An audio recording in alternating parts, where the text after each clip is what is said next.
If you are developing for a mobile, the device simulator, currently a preview package, can help you simulate your application on different devices. Even if you have physical access to all your targeted hardware, building the content for each device can be time consuming.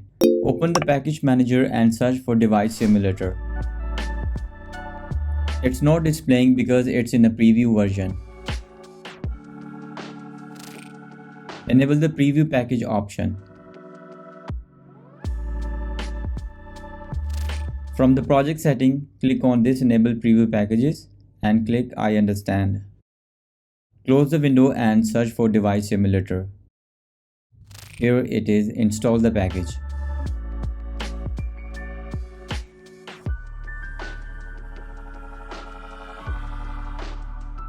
Close the package manager.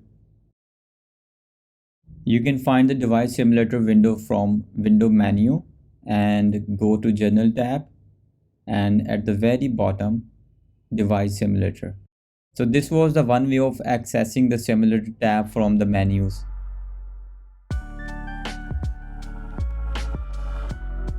Let's close this window.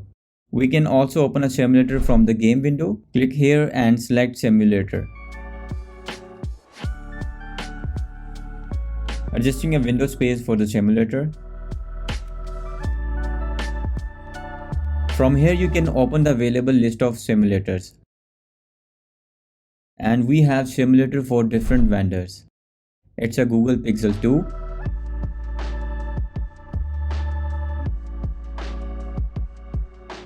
You can also search a specific model.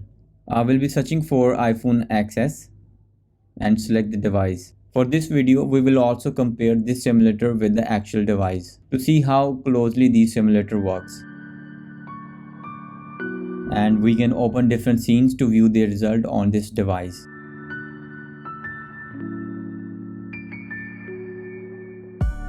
Using this rotate button, we can rotate the simulator or this device.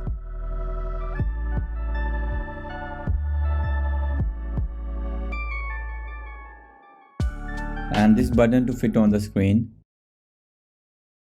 And the scale slider to change the scale.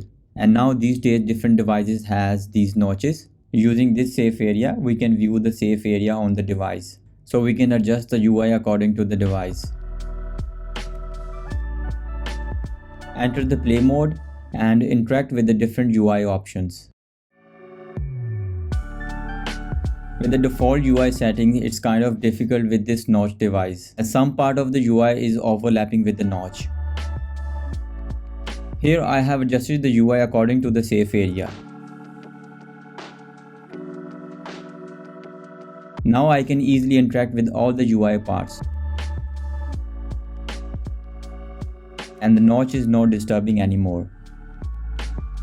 Next, we are comparing the Unity simulator result with the actual device to see how much accurate it is and how much we can trust on it. For this demonstration on the Unity editor, we have selected iPhone XS as a simulator, and this is the same physical device iPhone XS. And we can see the results are exactly the same. Also try the portrait mode.